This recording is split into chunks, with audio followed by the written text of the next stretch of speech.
Еврорадио.FM. Вітаю ўсіх слухачоў Еўрарадыо. Студыі для вас працуе Зміцер Лукашук і наш стрым са студыі, як звычайна, можна і слухаць і глядзець праз аккаунты Еўрарадыо ў сацыяльных сетках Facebook, Аднакласнікі, ВКонтакте, на канале YouTube. 23 ліпеня кіраўнік Беларусі падпісаў закон аб зменах у працоўны кодекс.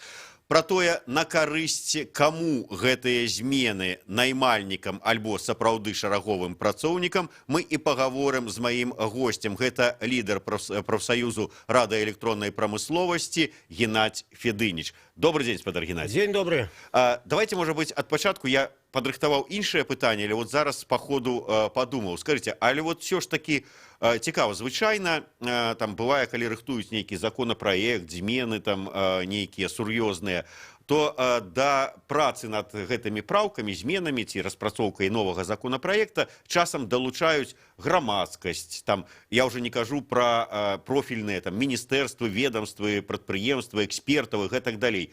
Прафсаюзы далучылі да распрацоўкі зменаў у працоўны кодекс?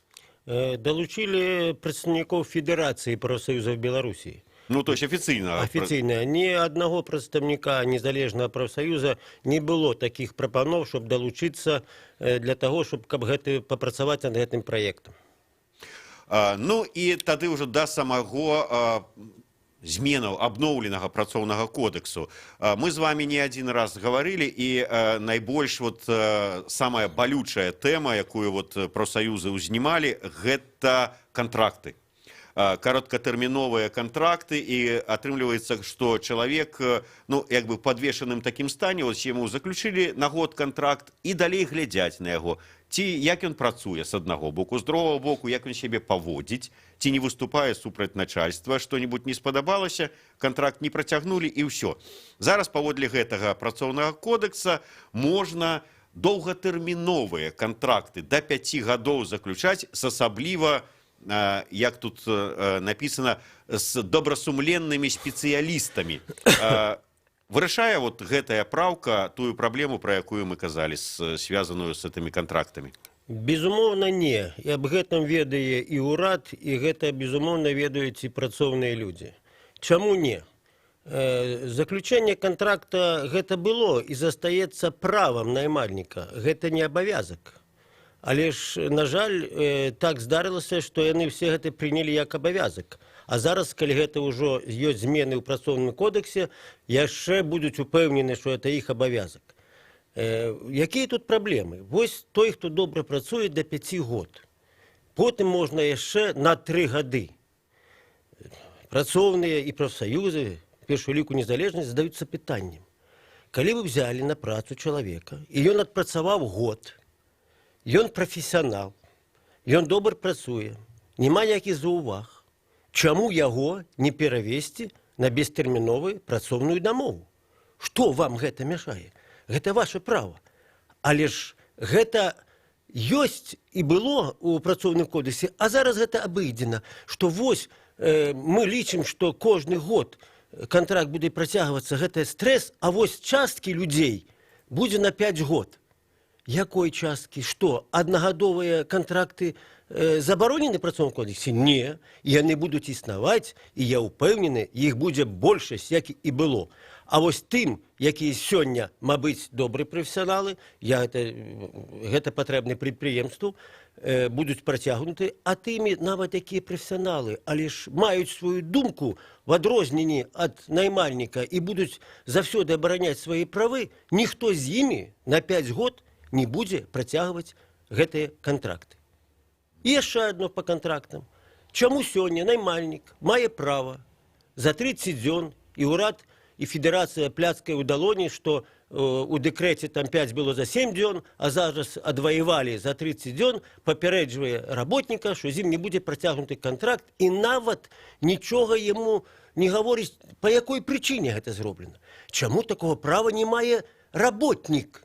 Чаму вы у Беларусі, Конституцыя роўная на ўсіх, ставіце розныя правы наймальніку і працаўніку? Знайшоў новае лепшае працоўнае месца, напісаў, што за месяц я не буду працаваць, таму што не хачу, гэта маё права. І гэта павінна быць права роўнае як у наймальніка, як і ў работніка. Мы зараз кажам пра датэрміновае скасаванне кантракта. Ці на працягненне? Не. Датэрміновае працягненне, калі я хочу працягнуць, а наймальнік не хоча, гэта ж дамова. Яна толькі ж на паперы. А калі я не хочу... Ну, вот такая ситуация. Скажем, у мяне на год контракт. Ну, я адпрацаваў паўгода і знайшоў новае месца працы. І вот як ситуация? То есть я могу папярэдзіць, сказаць там, все, я праз месяц скасоўваю контракт і сыходжу? На жаль, не. Так вось чаму сёння працоўны чалавек будзе залежыць ад думкі наймальніка? Чаму мы аб ім не думаем? Працоўны же большасць насельніцтва Беларусі. Ён павінен мець такое права. Павінен сказаць, што я знайшоў сабе працу. Калі наймальнік заінтарэсаваны ў тым, щоб яму застався на працы, ну, матывацыя павінна быць. А зараз іншае. Працягнулі мне на 5 год контракт. А дзе сказана ў працоўным кодексе насчет заробка? Ці ён павінен абнаўляцца з інфляцыяй, ці як? Установілі мне гэта 400 рублёў, контракт на 5 год. Тут уже жыццё наперад пашло, цэннікі пашлі, а контракт не на 400. І там больш нічога няма ў гэтым контракце. Гэта такая дамова, што гэта да працоўнага, гэта правильно? Не, гэта дыскрэдытацыя. Яна была і застаецца. Написано, у новой редакции працоўнага кодекса установлены месячны тэрмін папярэджання работніка аб зменах існуючых умоў працы, у тым ліку аб змене сістэмы аплаты працы. То есть, все ж таки можна мяняць, але гэта залежыць, я так зразумеў, все ж таки ад добрай волі, як мы кажам, наймальніка. Что такое на практице? Вы сегодня зарабатываете 500 рублей, си 800. Я говорю, что наступный контракт вы будете зарабатывать 600 рублей. Ну, неким чином обґрунтовую. Вось гэта змена працы, якая сёння я магу з ёй не пагадзіцца. Раз ты не пагаджаешся, вось артыкул 35 частка другая, што ты не пагадзіўся гэтымі зменамі і ты застаешся без працы. Так на практыцы вельмі часта бывае. Вось, што працоўны не мае тут ніякага голаса і яго ніхто не чуе. Такім чынам, і ў абноўленым кантракце у дадзеным выпадку, калі браць вось пра гэты артыкул зменены, улічаны інтарэсы толькі наймальніка, а не працоўных. Безумоўна, гэта толькі такая чуть яркая фарбачка на 5 год, а ўсё засталося, гэтая удавка на шыі працоўнага чалавека, як была у наймальніка і ў дзяржаве, яна застаецца. І хай гэта прыйдуць, кажуць працоўным, што гэта добра. Не, гэта не добра. Вы павінны былі зрабіць, як гэта робіць увесь свет. Зайсці ад гэтых тэрміновых контрактах. Даць людзям права працаваць і не думаць аб тым, што ён заўсёды павінен глядзець у рот наймальніку, каб з ім быў прыцягнуты контракт. На жаль, гэта так. Яшчэ один пункт, які вот калі чытаць там загаловак, скажем так, то гучыць вельмі нармальна, нібыта. Работнікам дазволілі да паўгода працаваць у іншага наймальніка. Але калі пачытаць больш падрабязна, то ўсё ж таки атрымліваецца, што наймальнікам дазволілі часова пераводзіць работніка на іншую працу, у тым ліку да іншага наймальніка. А у мяне вот будуць пытацца? Так, безумоўна, гэта павінна быць са згоды работніка.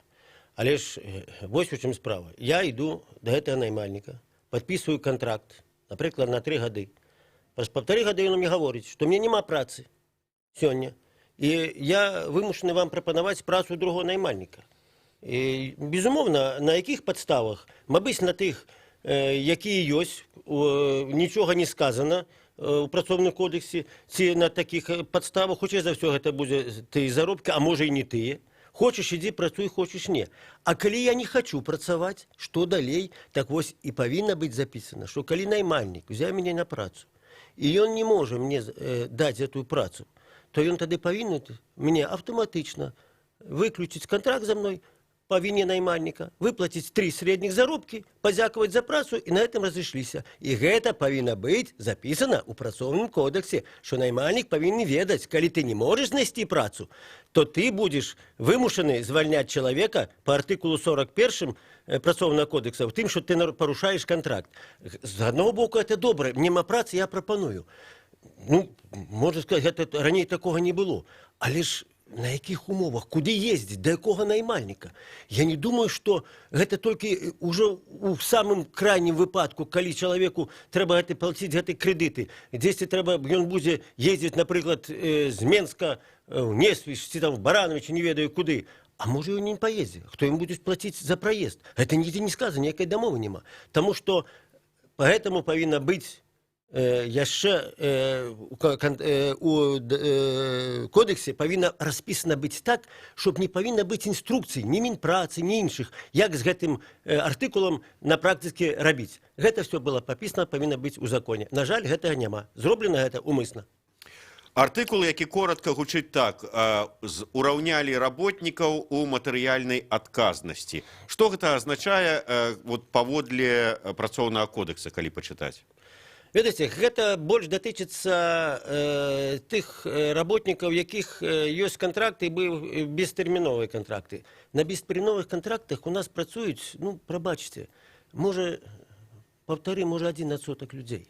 Напрыклад, у прафсоюзе РЭП з 99-го года ніхто не працаваў па кантракце, а працавалі па бестэрміновым працоўным дамове. І зараз так працуюць. Усе, хто сёння працуе, напрыклад, у крамах, ці там нейкія складскія працаўнікі, яны маюць ці персанальную дамову о матэрыяльнай адказнасці, ці калектыўную дамову. І яны адказваюць перед наймальнікам па гэтай калектыўнай дамове. І калі гэта будзе недастача, то што? Сказано там, што гэта калі умысна, прабачце. Значит, наймальнік перапіша зараз всю недастачу, як зараз робіць на ўсіх работнікаў, і зноў, як мы гэта робім штодзённа, прыйдзецца праз суды даказваць, што не парушылі ці інструкцыю, ці не зрабілі умовы для дагляду гэтай прадукцыі, і толькі праз суд можна гэта даказаць, і щоб грошы не віселі на гэтых людзях. А гэта робіцца асабліва ў райпо розных і еўраоптах. Гэта робіцца заўжды. Вінаваты, як бы яны накралі. Бываюць такія выпадкі, што трэба машынамі было вывозіць тое, што наймальнік сёння прадстаўляе да работнікаў. Практыка пакажа, няма яшчэ ні судовай практыкі. Я лічу, што гэты пункт многа не зробіць, таму што, яшчэ раз гавару, на бестэрміновых працоўных дамовах працуюць вельмі мала людзей. Я просто удакладню для тых, хто, можа быць, не зусім ухапіў думку. Мы ўжо не адзін раз чулі пра такія гісторыі, калі раптам у нейкай краме пасля праверкі выявілі там недастачу на вялікую суму рублёў. І адразу тады перакідваюць гэтую недастачу на супрацоўнікаў крамы, там прадаўцоў, касіраў, ахоўнікаў, усіх каго заўгодна, раскідваюць суму недастачы на іх і кажуць, што ваша адказнасць, вы тут, можа быць, накралі, мы нічога не будзем тут разбірацца, кожны павінен сплаціць па такой-то суме, каб мы скарысталі. Атрымліваецца, што гэтыя праўкі у працоўны кодекс, гэта канкрэтна праўка, гэтую сітуацыю ніяк не рэгулюе. Вы заметите, там записано, что материальная отказность, такая, как у контрактах, такая будзе и для тых, кто працуе на бестэрміновых працоўных дамовах. То есть яшчэ больш жорсткая? Не, для тых, хто сёння працуе на бестэрміновых, усе ж прадаўцы працуюць на контрактах. Іх нікого няма, щоб яны працавалі на бестэрміновых. Для кого гэта зроблена? Для іх як было, так все застаецца. Будзе гэта недастача, зноў распішуць. Гэта нічога не мяняе. Гэта толькі зроблена тым, што калі я працую сёння без контракта, і ў мяне не прапісана в моей дамове, што матэрыяльная адказнасць, і там будзе запісана, калі я наўмысна нешта зрабіў порчу, так і зараз, калі гэта даказана, што ты наўмысна нешта зрабіў, то ты павінен сплаціць. Гэта нічога не вырашае. Для тых, хто мае сёння дамову па матэрыяльнай адказнасці, гэты артыкул нічога не вырашае. Мы перервемся на невеличкую паузу. Короткий выпуск новинок на Еврорадио. Я нагадаю, что у нас у гостях лидер профсоюза РЭП Геннадий Федыніч. Обмярковываем праўкі і змены ў працоўным кодексе.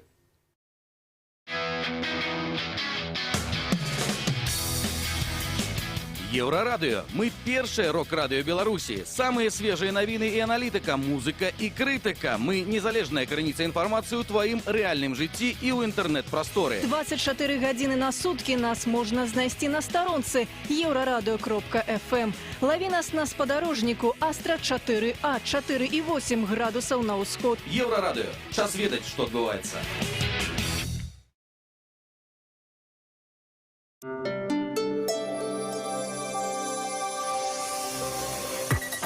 Єврорадіо.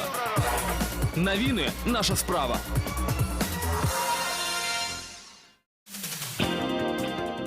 Вітаю, коротко про асноўныя падзеі.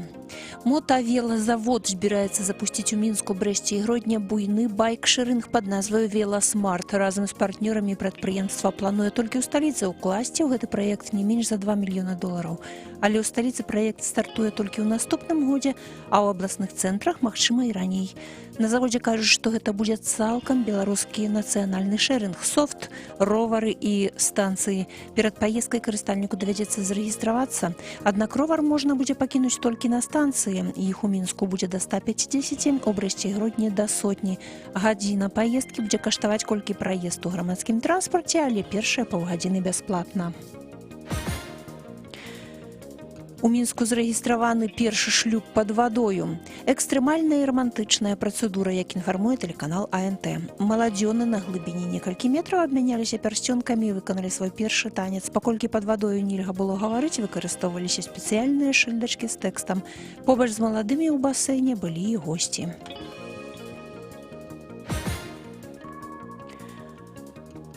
Нямецчына выдала Беларусі індывідуальнага прадпрымальніка з Гродна, якога шукалі 5 гадоў, падазраючы ў махлярстве, асабліва буйным памеру, у выніку якога некалькі прадпрыемстваў страцілі больш за $1 мільён.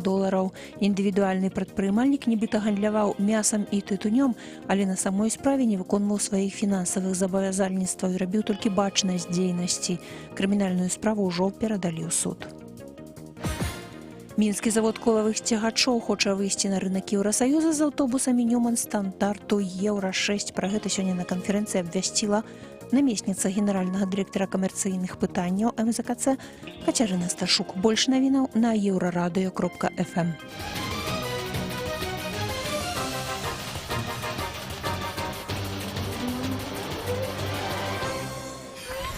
Еўрарадыё.фм. Вяртаемся ў студыю Еўрарадыё. Для вас працуе Зміцер Лукашук і разам з лідарам прафсаюза РЭП Геннадзем Федынічем мы працягваем аналізаваць абнаўленні, якія былі ўнесены ў працоўны кодэкс. У першай частцы нашай праграмы неяк так атрымалася, што усе тыя праўкі, новшыства, навінкі вы неяк раскрытыкавалі. Давайте ўсё ж таки знойдзем хоць нейкі позитив. Да прикладу, что узаконили работу фрилансеров. Я першае, что приходит у голову, это айтишники, якія сидят себе дома, а працуюць на нейкага наймальніка, які ці то у іншым горадзе ў Беларусі, а то ўвогуле дзе-небудзь за мяжой ці за акіянам. І зараз нібыта ж все добра, узаконілі гэта ўсё. У першую чаргу, безумоўна, гэта добра, но працоўны кодекс дзейнічае толькі на тэрыторыі Беларусі. Там нічога зусім не сказана, калі ты працуеш на наймальніка за мяжой. Трэба быць справядлівым да гэтага і не трэба ганьбіць то, што не трэба сёння гаварыць. Безумоўна, гэта узаконілі тую працу, якая існавала і раней у Беларусі, якія атрымоўвалі гэты грошы ў канвертах, гэтыя людзі, но яны не мелі ніякага працоўнага стажу, ні адлічэння у ФЗЗН, яны нават калі хварэлі, і ніхто гэта не сплочваў. Зараз гэта узаконілі. Практыцы зусім яна нулявая, таму што гэта новшыства. Пабачым, як яно будзе працаваць. Як яно напісана ў кодексе, скажу, што напісана добра. Я з вами зрабіў дамову, вы працуеце, мне зусім няма інтарэсу як наймальніка, у вас свой кампутер, вы плоціце за сваю электраэнергію, вы у той час, які павінны зрабіць якасна сваю працу, і за гэта будзеце атрымоўваць грошы, у тым ліку ідзе яшчэ раз ваш працоўны стаж. Добра, дзякуй, практыка нешта пакажа, але гэта добра. Вы ведаеце, такая працоўная прафесійная дэфармацыя ў мяне, я адразу як пачытаў, узаконілі пра работу фрилансераў. У мяне адразу там думкі пра калег журналістаў, якія працуюць фрилансерамі. Можа быць, на нейкія замежныя СМІ. Так падумаў, няўжо ім зараз можна будзе спакойна працаваць? Как оказывается, что не так. А дзе вы бачылі у артыкуле гэтым, што запісана у тым ліку дамовы з замежным наймальнікам? Я такога не чытаў, і наврад ці я прачытаю. гэта было б добра, таму што но тады гэты працоўны стаж тут не ідзе, а ідзе у той краіне, дзе я працую. Ну і што, хай ідзе. Зрабіце дамовы з тымі краінамі, гэты працоўны стаж улічваецца, там ты будзеш атрымоўваць гэту пенсію, калі так патрэбна. Гэта ж можна все рабіць, но ўжо на мяжы дзяржавы. Дзяржава з дзяржавы, гэта ж павінна рабіць. Гэта, на жаль, я такога змен такіх в артыкуле не знайшоў. Таму прабачце мяне, журналісты, якія працуюць на Белсат, ці на іншыя СМІ, вельмі хацелось бы, щоб вас ніхто не чапаў, що ви там працуеце, гэта все узаконена. На жаль, я такого працоўны артыкул такой не прачытаў у гэтым працоўных зменах. Вот хоць ложку дзёгця, але знайшлі і ў бочкі мёда гэтага артыкула. Прафсаюзы заўсёды павінны канструктыўна рабіць крытыку. Таму што калі няма канструктыўнай крытыкі, ні ўладзе, ні чыноўнікам, ні наймальнікам няма на што апірацца, щоб ісці наперад. Калі ёсць гэта крытыка, трэба на яе апірацца, ісці наперад і рабіць лепш. Добра, яшчэ адна змена. Работнікам дазволілі падчас адпачынку нармальна, афіцыйна, на поўны дзень ці працоўны дзень, як там правільна, працаваць у нейкага іншага наймальніка. Я проста ведаю такія гісторыі, калі людзі, нават міліцыянеры, падчас свайго адпачынку ішлі працаваць, да прыкладу, памочнікам камбайнёра. Бо вядома, што падчас жніва добрыя заробкі людзі на камбайнах атрымліваюць. Ну, так вот, зараз можна гэта рабіць афіцыйна, не баючыся. Добра ж?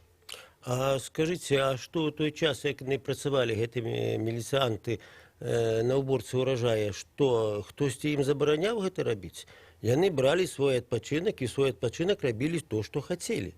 Рабілі, гэта не было забаронена. Можа ім тады афіцыйна уладкоўвацца там нейкі ці як? Вось я лічу, што пытанне застаецца да нашых чыноўнікаў. А калі адпачываць? Ну, гэта ўжо вашыя праблемы. Нехта бярэ адпачынак і едзе на мора, а нехта едзе на дачу і прапалавыя градкі ракам стаіць там. Гэта праблемы дзяржавы. Таму што павінны быць такія заробкі ў людзей, щоб кожны меў права выкарыстаць, адпачыць, ці гэта ў Беларусі. Хто не хоча адпачываць і лічыць, што лепшы адпачынак змена працы, такія тоже павінны быць. Но я скажу, што мала хто так лічыць. Людзі, якія вымушаны працаваць свой адпачынак, ім жорстка не хапае грошай на штосьці. Ці гэта на крэдыты, ці гэта на пазыкі. Яны гэта вымушаны рабіць, таму што не хапае грошай па асноўным месцы працы. Вось гэта трэба было пачынаць. А рабіць тое, што вы дазволілі не адпачываць, а працаваць, ну дзякуй, дзяржава. Добра. Все ж таки я паспрабую знайсці тое, што вы не здолееце раскрытыкаваць, ці знайсці там хаця б нешта такое вот з негатыўным адценнем. Адпачынак для бацькі пасля нараджэння дзіцяці. От пазатэрміновы, скажем так, ці адпачынак да 14 дзён. Дзіцё нарадзілася і цягам 6 месяцаў я магу ўзяць 2 тыдні, атрымліваецца адпачынку, каб дапамагчы жонцы даглядаць за нованароджаным дзіцём. Добра ж? Я скажу, безумоўна, гэта добра, таму што наймальнік не заўсёды выкарыстоўваў і падпісваў заявы бацькоў, калі трэба было дапамагчы жонкі ў гэты цяжкі перыяд пасля дня нараджэння. Але ж, калі даюць каментарыі нават прадстаўнікі ўраду, яны ж гавораць шчыра, задаюць пытанне, а гэты адпачынак аплочваемы ці не? Не. Гэта можа быць в калектыўных дамовах, калі ёсць калектыўныя дамовы. Ну, але ж, прабачце, у нас зараз шмат і будзе, і зараз ёсць прыватных прадпрыемстваў, там няма ніякіх калектыўных дамоў. Зараз добра, што з'явілася, калі я пішу на 14 дзён, ну не патрэбна, я пашоў без грошай. Другое пытанне, калі мы хочам, безумоўна, павярнуцца тварам да дэмаграфічных пытанняў у краіне, то мы павінны ў артыкула, гэта невялікія грошы і не шмат такіх бацькоў. Гэта наадварот давала б натхненне наражаць дзяцей, таму што я гэты 14 дзён выкарыстаю на сям'ю і мне будзе праплочана. Калі гэта будзе ў калектыўнай дамове, час пакажа, мабыць, у нас будзе такое, што прапісана, што гэта невялікія грошы, но яны ж з прыбытку бяруцца. Гэта ж таксама наймальнік павінен включыць, гэта пойдуць у паслугі, у кошт тавараў ці паслуг. Скажу, што тое, што сёння гэта не права наймальніка, а абавязак даць мне гэты адпачынак, калі я напісаў заяву. Гэта адпаведна добра, но не до конца зроблена все роўна. Ну, будем спадзявацца, што паслухаюць нас прадстаўнікі ураду і, можа быць, прэм'ер-міністр там што-небудзь паспрабуе зрабіць з гэтым дадаткам да гэтай змены. Я читаю как бы назву яшчэ аднаго артыкула, тут ці там, ці скажем так, тлумачыць, што змяняецца, і написано: дэкрэтніцам дазволілі адпраўляцца ў камандзіроўкі. Дэкрэтніцам? Ну, да, тут вот адразу ўзнікае, то есть вот дэкрэтніцам-то не, але вот... Якія маюць дзяцей до 3 год. Гэта была раней забарона, што наймальнік не меў права адпраўляць жанчын, якія маюць дзяцей до 3 год. Ну, то есть тут размова ідзе пра тых жанчын, якія не цалкам скарысталі свой дэкрэтны адпачынак, раней выйшлі на працу, вот, скажем, там, пасля там года, 2 гадоў, до дзіцяці 2 гады, пашла, вярнулася на працу, все нормально, і вот тут вот ёсць сітуацыя, калі цябе не могуць выправіць у камандзіроўку, ці ты хочаш таксама разам з усімі папрацаваць крыху болей, ці там, скажем, у выходны, а таксама нельга. Зараз это можна. Вот, я скажу, што калі стаць на бок наймальніка, то, безумоўна, гэта для яго праблемы. Калі чалавек працуе і трэба адправіць у камандзіроўку, а закон не дазваляе адправіць, і ён нешта вымушаны вырашаць. Зараз гэта дазваляецца. Ну, калі з боку гледжання, ну, так, паглядзець з боку гендернай палітыкі, то, безумоўна, гэта крок наперад, таму што, ну, мужчыны едуць, зарабляюць дзе-то грошы ў камандыроўкі, жанчыны не могуць. Але ж я лічу, што павінна быць прапісана са згоды гэтага чалавека. А гэтага няма? А гэтага няма. Гэта зняты, вось, была, што не дазволена, зараз гэта недазвол зняты. Атрымліваецца вот сітуацыя такая, скажем, трэба выправіць наймальніку нейкага супрацоўніка ў камандзіроўку. Вот лепшы спецыяліст па гэтай галіне, вот гэтая жанчына, у якой дзіцё там 2,5 гады. І ён кажа: так, цяпер на тыдзень камандыроўку. Да, мне ўжо працоўны кодэкс дазваляе, я цябе на тыдзень ці на 2 адпраўляю ў камандзіроўку там некуды, за там колькі кіламетраў ад дома. Яна кажа: сітуацыя такая, мне няма з кім пакінуць дзіцё. Ён кажа: твае праблемы, я маю права, так, дуй. Ён мае права. І калі ты адмовішся, ты парушыш, безумоўна, тую працоўную інструкцыю, таму што ў ёй не прапісана. Я яшчэ лічу мэтазгодным, щоб там было прапісана: у гэтым выпадках павінны дамаўляцца з працаўніком, таму што гэта дзеці. І хто мае такую магчымасць, безумоўна, паедзе і заробіць. Хто не мае, трэба прыслухоўвацца. Гэта праблемы, в тым ліку, наймальніка, але ж гэта і праблемы сям'і. Ну, вось, здаецца, мы так вот перабралі, ну, по крайней мере, то, што я ведаю, змены ў працоўны кодекс. Можа, што-небудзь засталося па-за маёй увагі? Вот на што б вы хацелі звярнуць увагу? Там ёсць яшчэ такі артыкул, што калі наймальнік не можа забяспечыць працоўны дзень менш, чым за палову, то ён па заяве працаўніка можа яго зволіць з выплатам аднаго сярэдняга заробка. Вось калі, напрыклад, 8 гадзін, а я працую 3. Ну, нема, зараз такое шмат есть, неполны рабочий дзень. Тады я не пагажаюся з гэтым, пішу заяву, і мне наймальнік павінен, ну, як даць кампенсацыю, адзін гэта сярэдні заробак. З аднаго боку, гэта не было прапісана, гэта, безумоўна, гэта добра. Я, як наймальнік, напрыклад, вымушаны буду шукаць, щоб быў працоўны дзень поўны. Але ж я говорю пра іншае. Добра, я сёння звольніўся по гэтаму артыкулу, прыйшоў да вас, да наймальніка. Ага, ты такі хітры, што ты там не захацеў 4 гадзіны працаваць у гэтым выпадку. Атрымаў. Это таксама, як по 41-му артыкулу, як ты звальняешся, калі наймальнік парушае кантракт, і ён абавязкова тебе 3 сярэдніх заробка вымушаны. І вось, калі гэтым артыкулам, працоўнік кніжкай, прыходзіш до другого наймальніка, ён глядзіць у аддзеле кадраў: о, які ты грамотны, што ты звольніўся по этому артыкулу, может, нам і не патрэбны. З аднаго боку, тое, што зроблена, калі ты не можаш зрабіць гэты поўны рабочы дзень, я скажу, што гэта добра. Хоць нешта будуць сплачваць гэтаму працаўніку, вот месяц прайшоў, я не хочу, давайте мой сярэдні заробак. Як гэта будзе на практыцы, мы яшчэ не ведаем, но пакажа практыка, як гэта будзе працаваць. Скажите, вот я ведаю, что вельмі шмат людзей звяртаецца ў ваш прафсаюз па дапамогу, каб іх правы дапамаглі там адстаяць, вырашыць нейкія пытанні. Ці маглі б вот вы сказаць асноўныя тэмы, асноўныя скаргі, з якімі да вас прыходзяць людзі? Могу таких три варианты. Это не продолжение контракта, это выйсці з контракта раней тэрміну, это шмат, гэта матэрыяльная адказнасць, калі вешаюць на працаўнікоў тое, што яны, безумоўна, не кралі. Вось три таких аспекты зараз самыя у нас галоўныя. І апошняе, што магу сказаць, гэта прыйшлі таксоўцы, вялікай групай людзей, якія сёння працавалі ў фірме.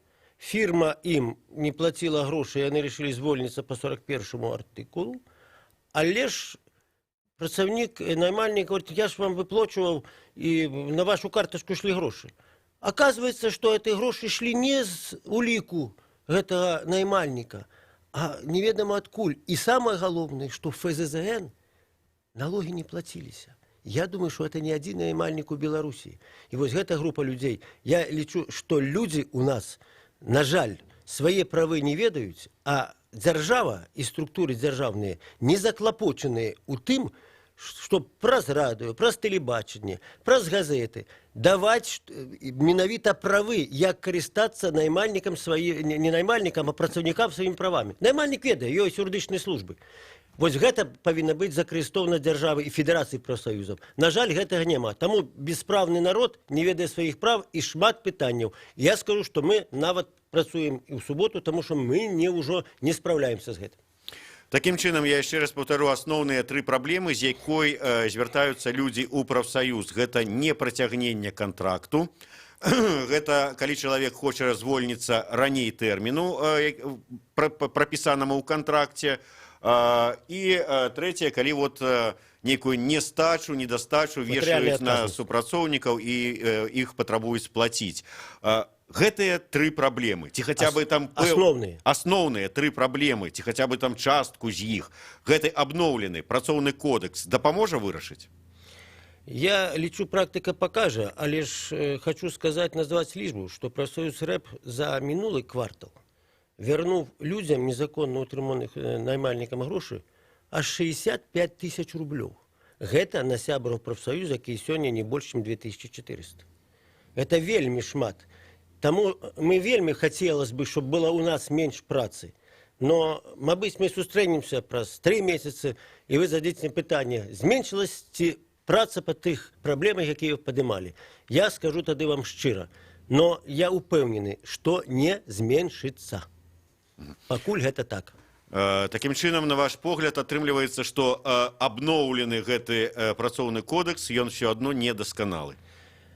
Ён больш дасканалы да наймальніка, а правы чалавека працы, на жаль, у ім не улічаны так, як павінны быць улічаны. Яшчэ раз говорю, наймальнік і чалавек працы павінны быць на адным узроўні па сваёй магчымасці працаваць ці не працаваць. Такой магчымасці у прадстаўніка няма, а у наймальніка ёсць. А вы маглі б вот зараз прыйсці да прэм'ер-міністра, пакласці, сказаць, вот распрацаваны намі працоўны кодекс, ну ці змены ў працоўны кодекс, паглядзі, вот так вот павінна быць. Безумоўна, я магу этой ночью зрабіць і з раніцы.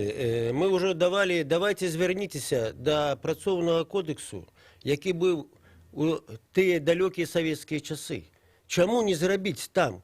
Там тэрмін, які павінны быць кантракты, павінны быць з кіраўнікамі прадпрыемства, таму што ты кіраўнік, з галоўнымі бухгалтарамі, з сезоннымі працаўнікамі, якія працуюць на сезон, но з тымі, якіх пастаяннае месца працы, якія не связаны з сезоннымі, якія кантракты.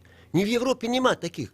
Ви що, ви, може, так і думаєте, як і ми думаємо, але ж ви хочете, може, ви розпрацовували ті декрети, які підписував Лукашенко так само, і 29-й, і 5-й, а зараз хочете зробити, бачите, який крок ми зробили наперед?